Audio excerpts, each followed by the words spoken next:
ये जो चक्र है ये है अप्लाइड ज्योतिष सर्कुलर चार्ट। ठीक है। और ये जो विषय है ये नॉर्थ, साउथ, ईस्ट, वेस्ट, चार दिशा और चार कोऑर्डिनेट। तो अभी मार्केट में क्या चल रहा है कि हमारा पांच तत्व है। क्या क्या पांच तत्व है? जल तत्व, इसके बाद वायु तत्व, इसके बाद पृथ्वी तत्व, इसके बाद अग्नि तत्व और आकाश तत्व। अभी मार्केट में क्या है? मार्केट में अब जो है वो है ईस्टर्न डायरेक्शन को वायु तत्व, मतलब एयर एलिमेंट कहा जाता है। ठीक है। अभी हम इसे लॉजिक से और हमारा शास्त्रों का जो बेसिस है, वास्तु शास्त्र का जो बेसिस है, एस्ट्रो वास्तु का जो बेसिस है, उसके अकॉर्डिंगली हम सीखेंगे। यहाँ पर बहुत गलती कर रहे हैं लोग। जो विषय वायु तत्व नाम दिया गया वो एक्चुअली है फेंग शुई। और फेंग शुई में वायु तत्व के नाम पे कुछ भी नहीं है। फेंग शुई में जो तत्व है वही वुड एलिमेंट, मेटल एलिमेंट। ठीक है। वायु तत्व यहाँ पर नॉर्थ इंडिया में एक आदमी है, उन्होंने दे दिया और वही लोग मान रहे हैं। ठीक है। जो फेंगशुई, हम यहाँ पर फेंगशुई नहीं करा रहे हैं। हम जो प्राचीन वास्तुशास्त्र है और उस प्राचीन वास्तुशास्त्र के आधार से अप्लाइड वास्तु आपको करा रहा है, सिखा रहा है, जो एस्ट्रो वास्तु के आधार पर है। तो उसको सीखने के लिए जो तत्व का जो कॉन्सेप्ट है, जो ओरिजिनल हमारा पंच तत्व का जो दिशा है, वो पहले से दिमाग में आपको स्टोर करने पड़ेगी अगर आप प्रॉपरली जो सही वास्तु है वो सीखने चाहते हैं। ठीक है। फर्स्ट ऑफ ऑल जो नॉर्थ ईस्ट है, नॉर्थ ईस्ट में है वाटर एलिमेंट। ठीक है। ध्यान से देखिए। जो अग्नि दिशा है मतलब साउथ ईस्ट, इसे अग्नि कोण कहा जाता है, ये है फायर की जगह। और जो अर्थ एलिमेंट की जगह है वो है साउथ वेस्ट। ठीक है। और जो वायु तत्व का जगह है वो ईस्ट नहीं, वो नॉर्थ वेस्ट है। ठीक है। और जो आकाश तत्व की जो जगह है वो है middle of the our house, middle of our property, जो मिडिल में है। ठीक है। ये कहाँ से आया? यहाँ पर देखिए, कालपुरुष कुंडली है, राशि चक्र, जो ज्योतिष से हम देखेंगे। ज्योतिष शास्त्र बहुत ज्यादा पॉपुलर है रादर देन वास्तु ना। तो ज्योतिष में 12 राशियां होते हैं। ठीक है। इस 12 राशि में हर एक राशि का एक तत्व है। जैसे ये है मेष राशि का सिंबल, तो मेष राशि का जो सिंबल है, ये मेष राशि है अग्नि तत्व की राशि, अग्नि तत्व की। जिन्हें ज्योतिष थोड़ा सा भी आता है उनको पता है। ये जो राशि का जो ऑर्डर है, इसमें मेष राशि है फर्स्ट राशि, तो उसका जो तत्व है वो है अग्नि तत्व। ठीक है। इसके बाद अग्नि के बाद कौन सी तत्व? Earth element. यहाँ पर है अर्थ एलिमेंट। ठीक है। इसे वृषभ राशि हम कहते हैं। जो जो राशि है 12 राशि, उसमें से जो सेकंड नंबर राशि है वो वृषभ राशि। वृषभ राशि का जो तत्व है वो है अर्थ एलिमेंट। ठीक है। वृषभ राशि के बाद जो राशि है वो है मिथुन राशि। उसका जो उसके जो तत्व है, मिथुन राशि की जो तत्व है वो है एयर एलिमेंट। तो फर्स्ट फायर, देन अर्थ, देन एयर। उसके बाद क्या है? उसके बाद जो कर्क राशि है, कर्क राशि का जो एलिमेंट है वो है वाटर एलिमेंट। तो first of all fire element, उसके बाद अर्थ एलिमेंट, उसके बाद एयर एलिमेंट और उसके बाद जल तत्व। यही है ऑर्डर। इसी को हम ऑर्डर देखते हैं। और जो राशि चक्र में जिसे हम काल पुरुष कुंडली कहते हैं, उसमें जो पूरा जो यूनिवर्स है वो स्पेस पर है। तो space element middle of the काल पुरुष कुंडली, स्पेस एलिमेंट। ठीक है। तो इसे हम कैसे देखेंगे? तो देखिए, इस साइकिल को आप देखिए। अग्नि तत्व के बाद अर्थ एलिमेंट, अर्थ एलिमेंट के बाद एयर एलिमेंट, एयर एलिमेंट के बाद वाटर एलिमेंट। अभी यहाँ पर कर्क में हमने आ गया चार राशि, एक, दो, तीन, चार। ठीक है। चार राशि के बाद फिर देखिए अग्नि तत्व रिपीट होंगे। तो देखिए फिर ये जो साइकिल ये कंप्लीट हो गया। हमारा जो वैदिक फिलोसॉफी है उसको समझने की कोशिश कीजिए, चाइनीज फिलोसॉफी को छोड़ दीजिए। चाइनीज फिलोसॉफी में अगर करते हैं तो प्रॉपरली कीजिए। चाइनीज फिलोसॉफी में जो ईस्ट में है वो है वुड एलिमेंट, एयर एलिमेंट बोल के चाइनीज फिलोसॉफी में कुछ नहीं है। और जो स्पेस एलिमेंट आप लोग मानते हो वेस्ट को, कभी कुछ कुछ लोग या इंटरमीन जो जो लोग 4 दिन वाला वास्तु कोर्स करते हैं, तो वो लोग मानते हैं कि वेस्ट में मेटल एलिमेंट है, ये स्पेस एलिमेंट है। स्पेस एलिमेंट ऑलवेज काल पुरुष कुंडली के मिडिल में है। और जो राशि का जो ऑर्डर है, मेष में अग्नि, अग्नि के बाद पृथ्वी, पृथ्वी के बाद वायु, वायु के बाद जल, और जल के बाद फिर से कर्क राशि के बाद सिंह राशि, अग्नि की राशि है। सिमिलर ऑर्डर पूरा जो राशि चक्र है उसमें आपको दिखेगा। यही है असल में असल वैदिक नॉलेज। यही है असल में हमारा जो प्राचीन संस्कृति। इसी को क्यों हमने इस प्राइमरी क्लास में लिया, कि बहुत लोगों को ये पता नहीं है असल में वायु तत्व का दिशा किधर है। क्योंकि लोग भ्रम में हैं। लोग समझते कि वायु तत्व की दिशा ईस्ट में है, लेकिन वायु तत्व ईस्ट में नहीं है। वायु तत्व तो नॉर्थ वेस्ट में ही है। ये काल पुरुष कुंडली का हमने क्यों रेफरेंस लिया, क्योंकि हमारा जो आधार है सब किसी का ऑकल्ट साइंस का, वो है ज्योतिष।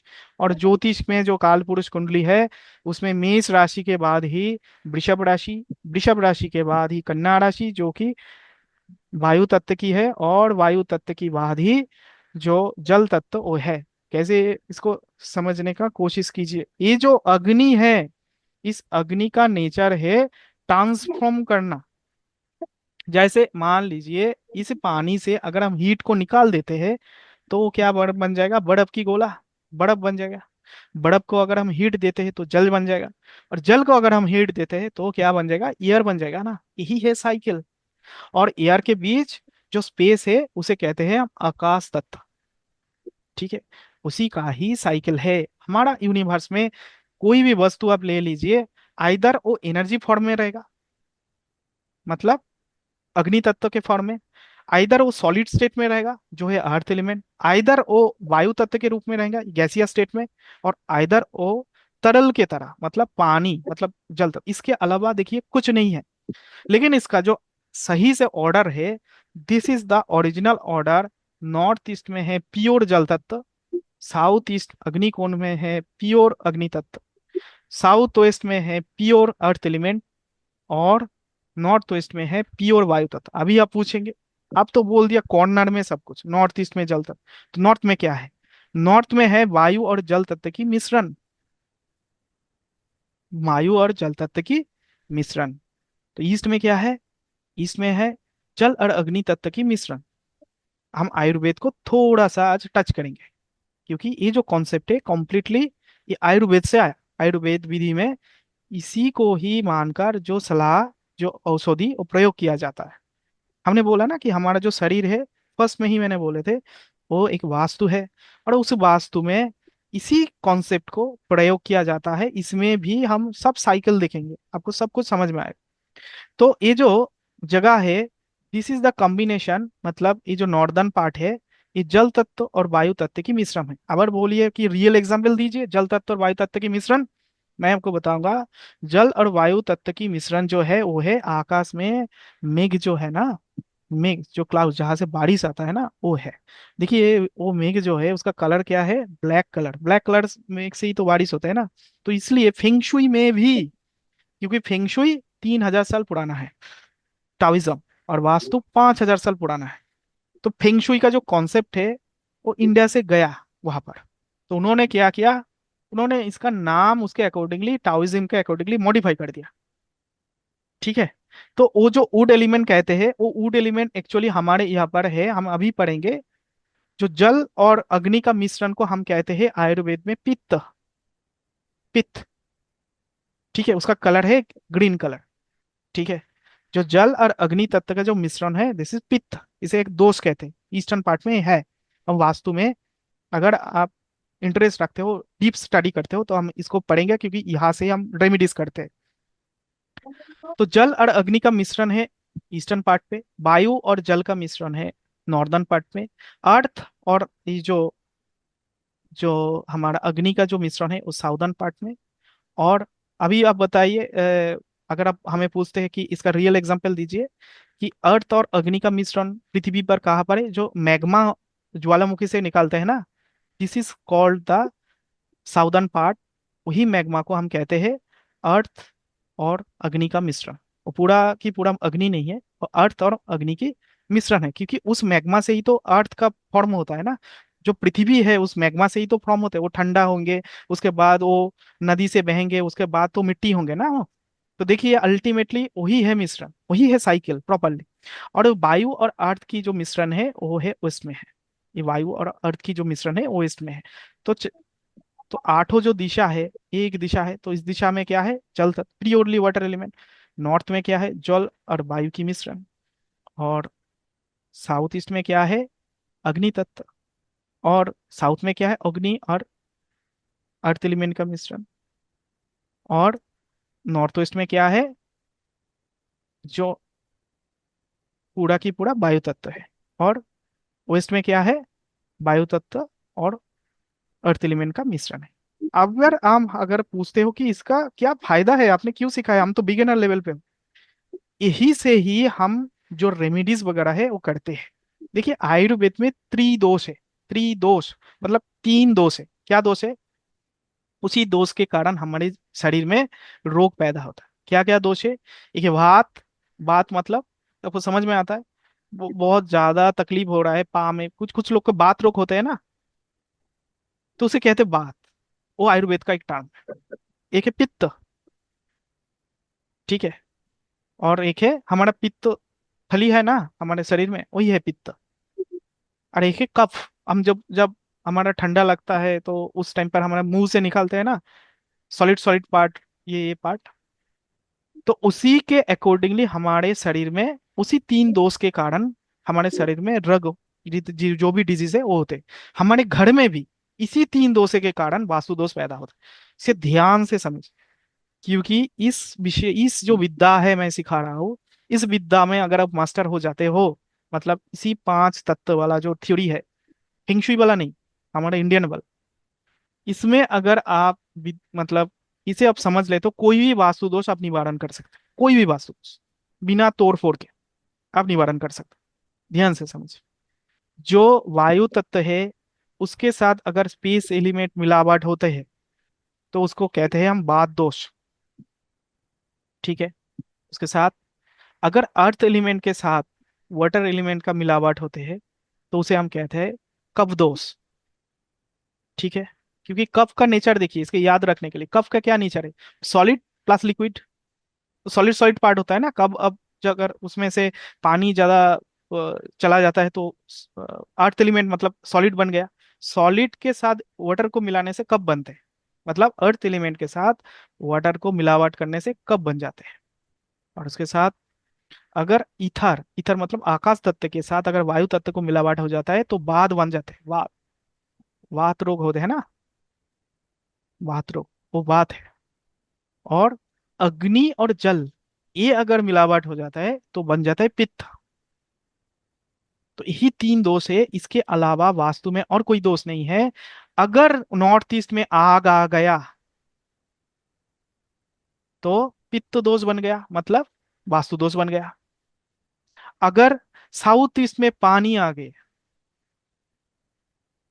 तो फिर सेम पित्त दोष बन गया, मतलब प्रॉब्लम। अगर सिमिलरली ये अर्थ एलिमेंट की जगह अगर पानी आ गया तो कब दोष बन गया, फिर प्रॉब्लम। अगर ये नॉर्थ ईस्ट की जगह अर्थ आ गया फिर दोष, कब दोष। अगर ये स्पेस एलिमेंट, ये जो जगह है, ये वायु तत्व की जगह स्पेस आ गया मतलब आकाश तत्व आ गया, मतलब यहाँ पर अपने खुला बरामदा बना दिया, तो वो भी है एक वात दोष घर में। इसी तीन दोष से वास्तु दोष उत्पन्न होते हैं। इसी को हम देखते हैं, ये जो हमारा जो एस्ट्रो वास्तु का जो कॉन्सेप्ट है वो प्लानिटरी थ्योरी से, किसी व्यक्ति के इंडिविजुअल लेवल पर हम देखते हैं उनके लिए कौन सी दिशा पर कौन सी तत्व होना चाहिए उनके कुंडली के अकॉर्डिंग, उसी को हम ठीक करते हैं। तो इसमें हम अब अभी हम सीख रहे हैं, तो हम बहुत ही आसानी से सरल तरीके से हम सीखेंगे। तो देखिए जल का मतलब क्या है, कोई भी लिक्विड, जल तत्व। जल का मतलब क्या है, ठंडा। तो इस विषय जल का मतलब फ्लो। तो ये सब चीज वास्तु से अगर रिलेटेड हो तो आप नॉर्थ ईस्ट में रखिए। अगर आपने कोई भारी चीज नॉर्थ ईस्ट में रख दिया, इसका मतलब कौन सी दोष बन गया, आपका कबदोष बन गया। वो कबदोष अगर बन गया तो दोष है। तो उसके लिए आपको इलाज चाहिए। क्या इलाज है वो हम बाद में पढ़ेंगे, कल पढ़ेंगे। आज हम इसको थ्योरी को समझते हैं। सिमिलरली यहाँ पर आग की जगह है, साउथ ईस्ट में अग्नि तत्व। तो यहाँ पर अगर पानी आ गया इस जगह पर, अगर पानी यहाँ पर आ गया तो क्या होंगे? तो आग बुझ जाएंगे। तो ये क्या दोष है आयुर्वेद में कहा गया? पानी के साथ आग। कौन सी दोष? पित्त का दोष। जो जिसका पित्त गड़बड़ हो गया, आयुर्वेद का थोड़ा सा गूगल कीजिए, आयुर्वेद को थोड़ा सा, 3 दोष को जान लीजिए। क्योंकि ये जो विद्या है, ये 5 एलिमेंट, इसको समझने के लिए आपको थोड़ा सा आयुर्वेद का जो तत्व का जो ज्ञान है, वो तो वहां से आया ना आयुर्वेद। क्योंकि हमारा ज्योतिष से वास्तु रिलेटेड है, वास्तु से आयुर्वेद रिलेटेड है, आयुर्वेद से योग रिलेटेड है, सभी रिलेटेड है। लेकिन हम चाइनीज चीज को यहाँ पर ले आके फेंगशुई ड्रैगन किसी का घर में लगा देना, this is not our culture. और वो काम भी नहीं करते। चाइनीज लोग तो उस विधि, वो जो विधाय है उसको तो फिट कर रहे हैं। क्योंकि जो भी फेंगशुई आइटम बनते हैं ना, वो चाइना में बनते हैं, इंडिया को सेल कर पाए, है ना। हर कोई फेंगशुई आइटम देखिए वो चाइना में बनते हैं। सब चाइना से इंपोर्ट यहाँ पर आते हैं, वो हम खरीदते हैं। तो उनका एक उद्देश्य है, वो इंटरटेनमेंट में इसको स्प्रेड कर देते हैं। लेकिन हमारा जो विद्या है, जो काम करते हैं असल में, एस्ट्रो वास्तु यानी कि ज्योतिष के द्वारा वास्तु करना, उसे सीखिए, वो बहुत बढ़िया काम करते हैं। किसी के घर में जाकर आप हाथी घोड़ा बैठा दिया, कुछ नहीं होंगे। करके करके हमने 2016 तक देख लिया, कुछ काम नहीं होंगे। जब उनके पत्री देख कर आप ये जो विधाएं मैं बता रहा हूँ, ध्यान से देखिए, इसको आप सीखेंगे, ये बहुत बढ़िया काम करते हैं, बहुत ही अच्छा रिजल्ट देते हैं, बहुत ही बड़ी। इसको ध्यान से देखिए। सीखने का तरीका मैं बता देता हूँ, अभी इंफॉर्मेशन का युग है। आप गूगल कीजिए, और 3 जो दोस्त मैंने कहा, वात पित्त कफ, इसमें थोड़ा सा पढ़ाई कर लीजिए आज। क्योंकि कल हम इसमें रेमेडी करेंगे ना, तो इसके पहले आपके पास समय है थोड़ा सा। आप कभी भी ट्रैवल कर रहे हो तो भी मोबाइल खोल के देख लीजिए ना, इसको देख लीजिए कौन सी जगह क्या क्या विषय है। और ये 8 एलिमेंट मतलब कोई भी भारी सामान। अग्नि तत्व मतलब कोई भी फायर रिलेटेड चीज, जैसे किचन की ओवन है, कोई भी गर्म चीज, कोई भी फायर रिलेटेड चीज हो, है अग्नि तत्व। ठीक है। और जो जल तत्व मतलब वाटर रिलेटेड थिंग, कोई भी पानी का जगह हो, वॉश बेसिन हो, जल तत्व के जो कांच है उसे हम जल तत्व से जोड़ेंगे। और वायु तत्व के क्या मतलब है? जिस जगह पर स्पेस ज्यादा हो, वायु तत्व का मतलब हल्का हो, फ्लो करते हो, उस जगह को हम वायु तत्व मानते हैं। जैसे खिड़की, जो खिड़की है ना, उसे हम वायु तत्व मानते हैं। ठीक है। तो इसमें हमने देख लिया जो 5 एलिमेंट्स की आधार। और हमने हमने आपको जो बताया कि हमारे इंडियन फिलोसॉफी के अकॉर्डिंगली जो 5 तत्व की जो जगह है, नॉर्थ ईस्ट में है वाटर एलिमेंट, और वाटर के बाद है क्या कौन सी एलिमेंट? साउथ ईस्ट में अग्नि तत्व। उसके बाद साउथ वेस्ट में, ये साउथ वेस्ट, यहाँ पर अर्थ एलिमेंट। और उसके बाद नॉर्थ वेस्ट में यहाँ पर वायु तत्व। ही है ऑर्डर। हमने 5 तत्व एकदम बेसिक लेवल पे सीख लिया। क्योंकि हमने जो कंटेंट दे रहा हो ना, इस कंटेंट को मैंने अपलोड करूंगा कहाँ पर? जिस डैशबोर्ड में हमने आपको अभी दिखाया ना, किस डैशबोर्ड में, वहां पर अपलोड होंगे। तो आप वहां पर लॉगिन करके फिर से ये जो कंटेंट मैंने बताया, अगर कुछ चीज मिस हो जाता तो उसे आप दोबारा देख सकते हो।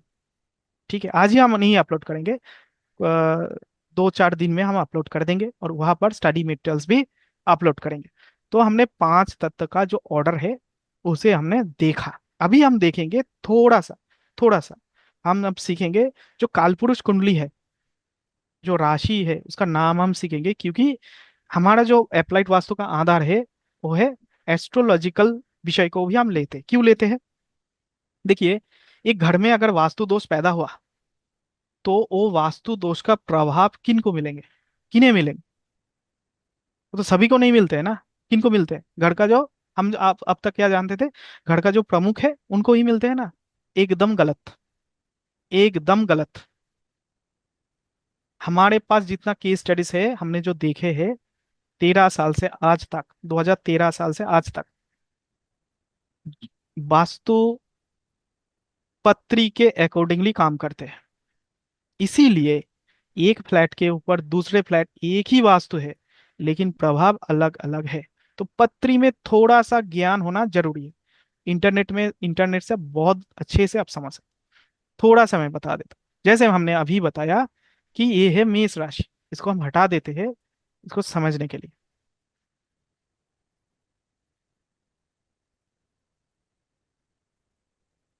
ये है कालपुरुष कुंडली। ठीक है।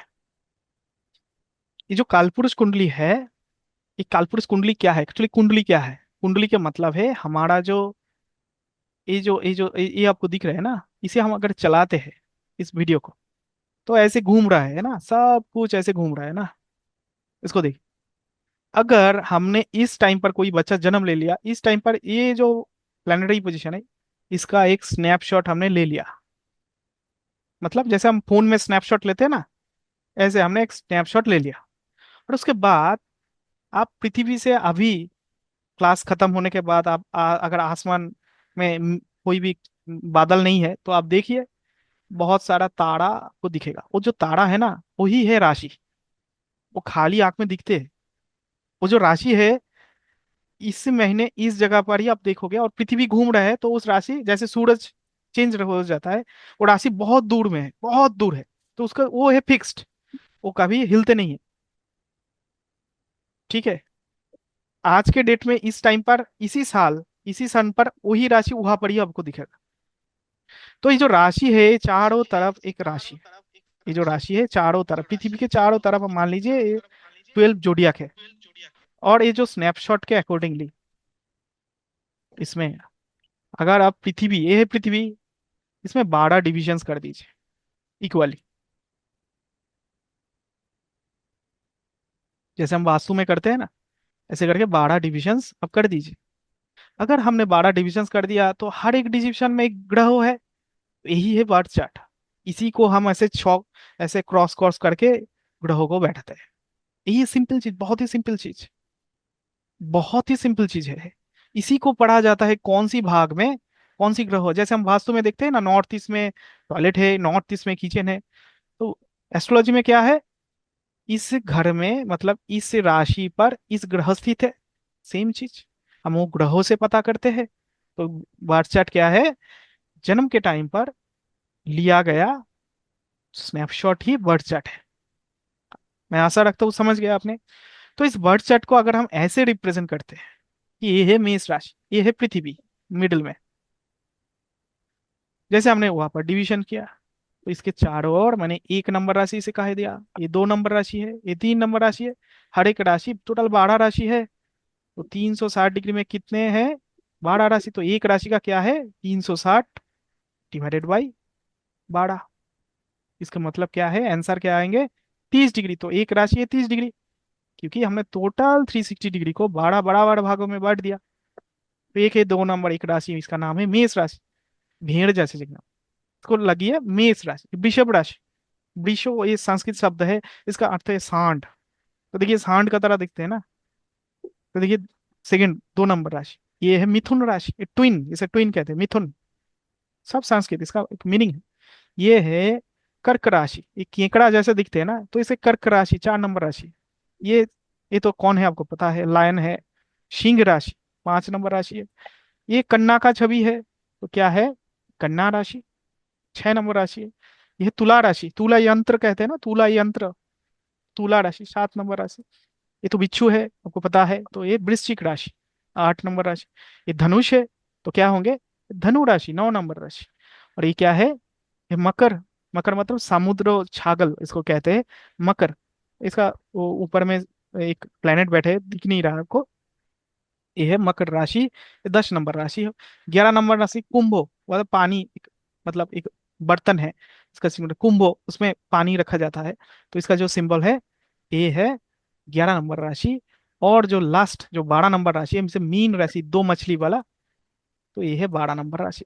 तो हर एक डिवीजन में, जैसे हम 16 ग्रिड निकालते हैं ना घर का, तो हर एक डिवीजन में एक या दूसरे ग्रह है, कुछ कुछ डिवीजन में कुछ ग्रह नहीं है।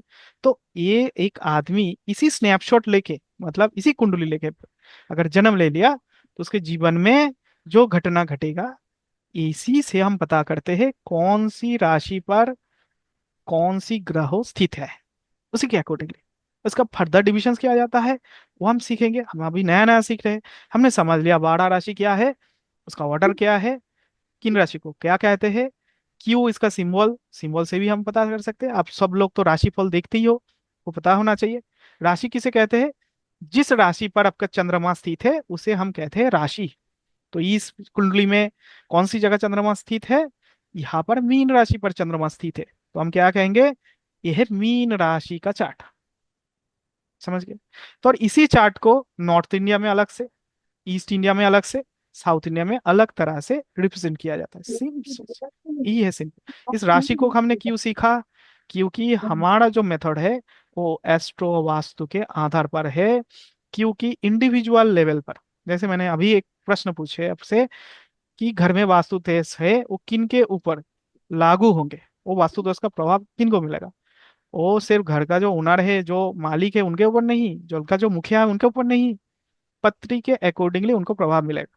अब जब बहुत ही एक्सपर्ट हो जाएंगे तो आपको एकदम क्लियर कट पत्री देख के ही आप बता दोगे आपके घर में इस जगह ये चीज पड़ा हुआ है इसलिए आपका ये तकलीफ है, उस चीज को वहां से हटा दीजिए।